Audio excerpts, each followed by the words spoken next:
بتشف العظم من اللحم.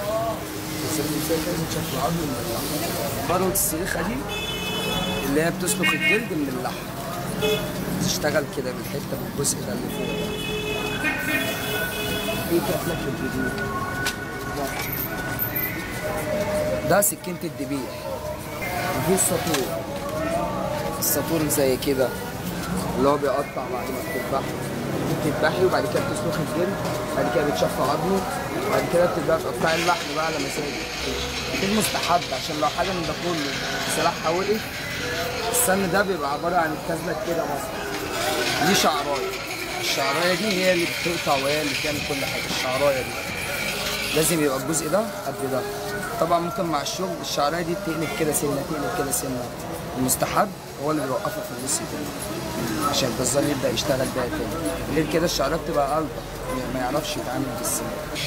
هي البلدي كان مثلا ب 5 جنيه 6 جنيه الكلام ده زمان من حوالي 3 4 سنين. دلوقتي مثلا السليخة البلدي 10 جنيه والمبرد بتاعه 25. والذبيح الضاني كنا بنبيعه برضه ب 6 جنيه 7 جنيه. دلوقتي ب 12 جنيه. عارفين الافرنج المستورد بس مستورد ستانلس ستيل. الفرق بين ده وبين ده صلب وده ستانلس. الستانلس ما بيصديش والصلب بيصدي. برضه فرق في ان ده مرن وده لا. الستانلس مش مرن بيقف.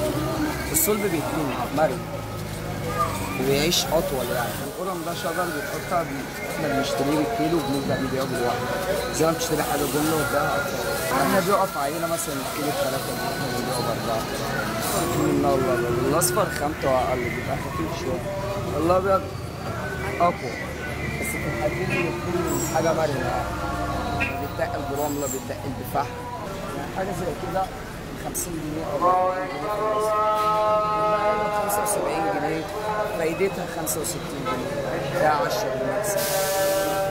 في حاجات زادت وفي حاجات لا. يعني البلدي زي ما هو لكن الاسعار الافرنجي طبعا عشان القلق والتصدير والكلام ده سعرها زاد شويه. الحديد زي كده بس صلب عمولة البلد مجوز حديد. وعلى فكره افرس من الافرنجي مليون مره.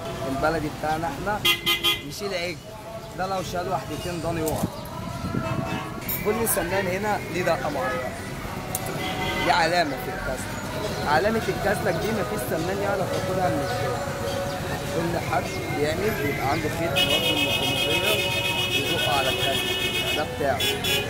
محدش لانه الصلب كتير. صلب الخام صلب الماظه صلب كده فاهم ازاي؟ فكل واحد بيشتغل بصلب معين. فتلاقي سكينة الشط دي ليها دقة ليها علامة. وكازلك السليكة ليها علامة تانية خالص. كازلك الذبيح ليها علامة تانية. الهواية دي هي أكتر حاجة غليت السنة دي. كنا بنبيعها ب 5 جنيه، كنا بنجيبها ب 3 ونص نبيعها ب 5. فيها جنيه ونص. فضلها عدل. دلوقتي الهواية بقت واقفة علينا احنا ب 10 ونص ب 11 جنيه. نبيعها احنا بكام بقى؟ 15 جنيه. الكازلك ما غليش 10 جنيه مره واحده. الهوايه غلت 10 جنيه.